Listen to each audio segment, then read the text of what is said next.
আসসালামু আলাইকুম। রাতের শীর্ষ সংবাদে স্বাগত জানাচ্ছি আমি সুমনা সুমা। হজ যাত্রীদের জন্য শুভেচ্ছা উপহার পাঠালেন প্রধানমন্ত্রী। রাশিয়া থেকে তেল আমদানিতে বাংলাদেশকে 60 দিনের ছাড় দিল যুক্তরাষ্ট্র। শেখ হাসিনাকে ফেরানোর অনুরোধ খতিয়ে দেখছে ভারত, জয় সওয়াল। বট বাহিনী আমাকে নিয়ে ভুয়া ফটোকার্ড বানায়, ট্রোল করেন শিক্ষামন্ত্রী। ইলিয়াস আলীর ত্যাগ গণতন্ত্রকে শক্তিশালী করবে, পানি সম্পদ মন্ত্রী।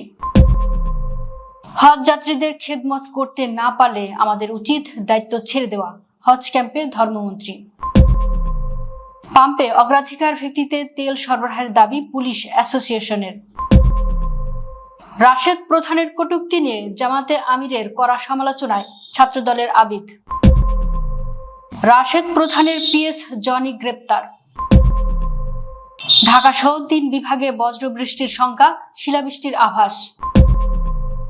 আগামী 10 দিন হরমুজ প্রণালী সম্পূর্ণ খোলা থাকবে, ইরানের পররাষ্ট্রমন্ত্রী।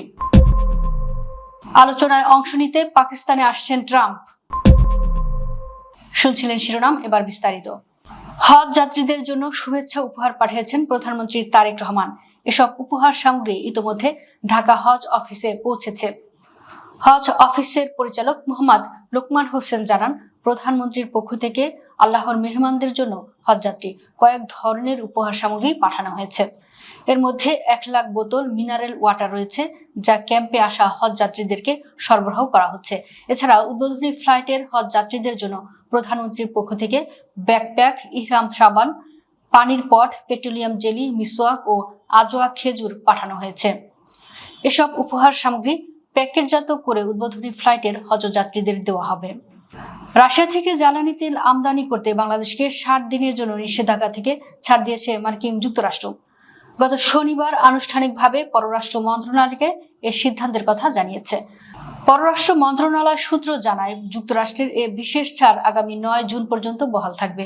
এর আগে গত 12 মার্চ মার্কিন ট্রেজারি বিভাগ রুশ অপরিশোধিত তেল ও পেট্রোলিয়াম পণ্য সংক্রান্ত লেনদেনে 30 দিনের ছাড় দিয়েছিল, যার মেয়াদ শেষ হয়েছে 11 এপ্রিল। মধ্যপ্রাচ্যে যুদ্ধের প্রেক্ষিতে সেই অঞ্চলের বিভিন্ন দেশ থেকে জ্বালানি তেল আমদানিতে অনিশ্চয়তা তৈরি হয়, যার কারণে রাশিয়া থেকে জ্বালানি তেল আমদানির উদ্যোগ নেয় সরকার। তবে রাশিয়ার উপর মার্কিন যুক্তরাষ্ট্রের নিষেধাজ্ঞা থাকায় সমস্যা দেখা দেয়। ফলে রাশিয়া থেকে জ্বালানি তেল আমদানির লক্ষ্যে যুক্তরাষ্ট্রের অনুমতি চায় বাংলাদেশ। যুক্তরাষ্ট্রকে বাংলাদেশ এ বিষয়ে আনুষ্ঠানিকভাবে চিঠিও দেয়। গত 31 মার্চ ওয়াশিংটনে যুক্তরাষ্ট্রের জ্বালানি মন্ত্রী ক্রিস রাইটের সঙ্গে পররাষ্ট্রমন্ত্রী খলিলুর রহমানের বৈঠক করেন। এ সংকটকালে জ্বালানি নিরাপত্তা নিশ্চিত করতে বাংলাদেশকে সহায়তার আশ্বাসও দেয় যুক্তরাষ্ট্র। বাংলাদেশের সাবেক প্রধানমন্ত্রী শেখ হাসিনাকে দেশে ফিরিয়ে আনার বিষয়ে ঢাকার পক্ষ থেকে করা অনুরোধ খতিয়ে দেখা হচ্ছে বলে জানিয়েছে ভারত। বিষয়টি নিয়ে এখনো কোনো চূড়ান্ত সিদ্ধান্ত হয়নি বলে জানিয়েছে নয়াদিল্লি।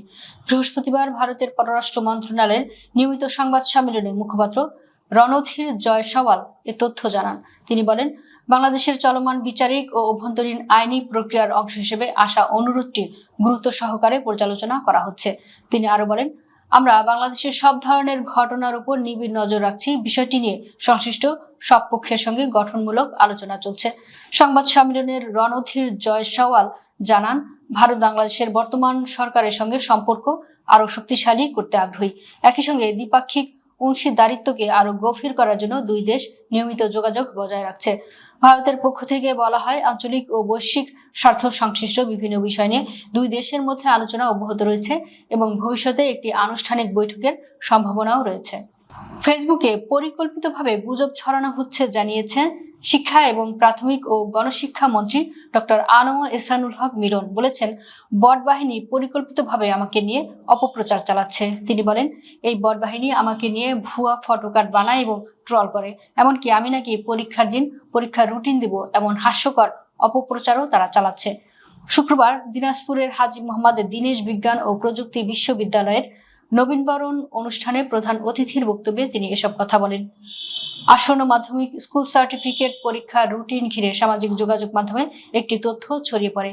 শিক্ষা মন্ত্রণালয় আজ এক প্রেস বিজ্ঞপ্তিতে জানিয়েছে, নকল বন্ধে পরীক্ষার রুটিন না দেওয়ার সিদ্ধান্ত কোনো বিষয়ে পরীক্ষা জানা যাবে পরীক্ষার হলে মর্মে এই অসত্য ও ভিত্তিহীন সংবাদ সামাজিক যোগাযোগ মাধ্যম সহ অনলাইন পোর্টালগুলোতে ছড়িয়ে পড়েছে। প্রকৃতপক্ষে এটি গুজব।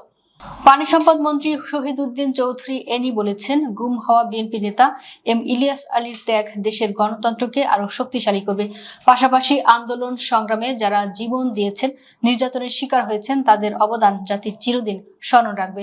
তিনি আরো বলেন, যারা দীর্ঘদিন ধরে নির্যাতন নিপীড়নের শিকার হয়েছেন, যারা আন্দোলনে জীবন দিয়েছেন, তাদের ত্যাগ বৃথা যাবে না। এসব ত্যাগের মধ্য দিয়েই দেশের গণতন্ত্র আরো শক্ত ভিত্তির উপর দাঁড়াবে।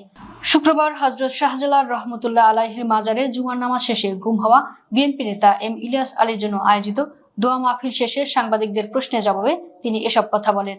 পানি সম্পদ মন্ত্রী বলেন, রাষ্ট্র পরিচালনায় বিএনপি জনগণের প্রত্যাশাকে গুরুত্ব দিয়ে কাজ করছে।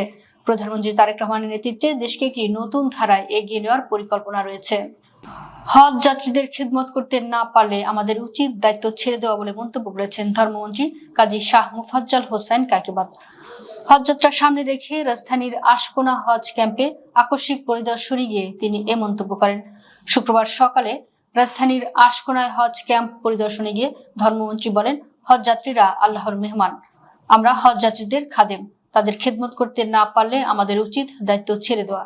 তিনি জোর দিয়ে বলেন, হজ যাত্রীদের নিরাপদ ও নির্বিঘ্ন যাত্রা নিশ্চিত করা সরকারের অন্যতম দায়িত্ব। পরিদর্শনকালে মন্ত্রী হজ ফ্লাইট উদ্বোধনের প্রস্তুতি, ক্যাম্পের সার্বিক অবস্থা এবং যাত্রীদের থাকা খাওয়ার বিষয়গুলো সরজমিনে দেখেন। এ সময় তিনি হজ যাত্রীদের সঙ্গে কথা বলেন এবং তাদের প্রস্তুতি সম্পর্কে খোঁজ নেন। জ্বালানি পাম্পে পৃথক লাইনের মাধ্যমে অগ্রাধিকার ভিত্তিতে তেল সরবরাহের দাবি জানিয়েছে বাংলাদেশ পুলিশ অ্যাসোসিয়েশন। সারা দেশে দায়িত্ব পালনের সময় জ্বালানি সংকট ও দীর্ঘ লাইনের কারণে ভোগান্তি এড়াতে এমনটা দাবি করা হয়েছে। সংগঠনটির পক্ষ থেকে বলা হয়েছে, এতে জরুরি অভিযান, টহল ও আইন শৃঙ্খলা রক্ষার কাজে গতি আসবে এবং জনসেবা আরো কার্যকর হবে। শুক্রবার আইজিপি বরাবর এক চিঠিতে এই আবেদন করেছে বাংলাদেশ পুলিশ অ্যাসোসিয়েশন।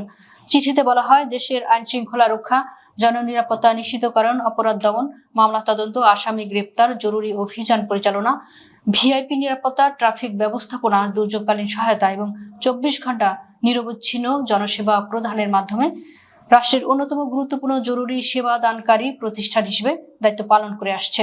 ঢাকা বিশ্ববিদ্যালয় কেন্দ্রীয় ছাত্র সংসদ ডাকসুর সাবেক ভিপি প্রার্থী ও ছাত্রদলের যুগ্ম সাধারণ সম্পাদক আবিদুল ইসলাম খান জামায়াতে আমিরকে ইঙ্গিত করে বলেছেন, জনাব আমির সাহেব যা বলতে পারেন না সেটা তার পালিত সন্তানদের দিয়ে বলায়। বৃহস্পতিবার দুপুরে নিজের ভেরিফাইড ফেসবুক আইডিতে দেওয়া এক পোস্টে একথা বলেন ছাত্রদলের এ নেতা। আবিদ পোস্টে বলেন, যেখানে সংসদ থেকে শুরু করে রাজনৈতিক সমাবেশ সবখানে বিএনপি নেতৃত্বের পক্ষ থেকে অভূতপূর্ব সৌজন্য দেখানো হচ্ছে, সেখানে আমির সাহেবের পালিত সন্তানেরা এভাবে এই রাজনীতিকে অসহিষ্ণু করে তোলেন। রাজনীতিতে মিউচুয়াল রেসপেক্ট বা ডায়ালগের জায়গাটা সংকুচিত করে আনে। আবিদ আরো বলেন, বুধবারের ঘটনাতেও দেখা যায় জাতীয় গণতান্ত্রিক পার্টি মুখপাত্র রাশেদ প্রধানের আক্রমণাত্মক বাজে বক্তব্যে 11 দলীয় নেতারা হাসছেন, প্রশ্রয় দিচ্ছেন। জুলাইয়ের পর আমাদের ফ্যাসিস্টদের বিরুদ্ধে রাজনৈতিক ঐক্য তৈরির কথা ছিল, কার সঙ্গে ঐক্য তৈরি করবেন, কারা আপনার সঙ্গে এই ভাষায় কথা বলেন। প্রধানমন্ত্রী ও বিএনপি চেয়ারম্যান তারেক রহমানকে কুলাঙ্গার এবং লন্ডন থেকে আসা মুফতি বলে সম্বোধন করেছেন জাকপার মুখপাত্র রাশেদ প্রধান। এর প্রতিবাদে রাশেদ প্রধানের বাড়ির সামনে অবস্থান কর্মসূচি পালন করছেন অনেকে। এ সময় কর্মসূচি পালনকারীদের উপর হামলার ঘটনা ঘটে।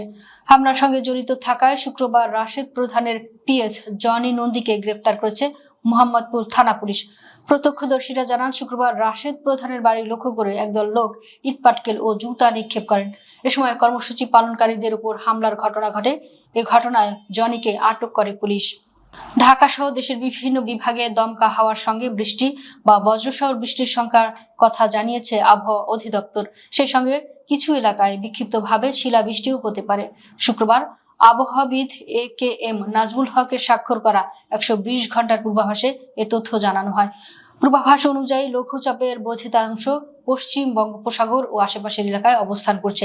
এছাড়া মৌসুমের স্বাভাবিক লঘুচাপ রয়েছে দক্ষিণ বঙ্গোপসাগরে। শুক্রবার সকাল 9টা থেকে পরবর্তী 24 ঘন্টায় ঢাকা, ময়মনসিংহ ও সিলেট বিভাগের 2-1 জায়গায় দমকা হাওয়া, বিদ্যুৎ চমকানো সহ বৃষ্টি বা বজ্রবৃষ্টি হতে পারে। কোথাও কোথাও বিক্ষিপ্তভাবে শিলাবৃষ্টিও হতে পারে।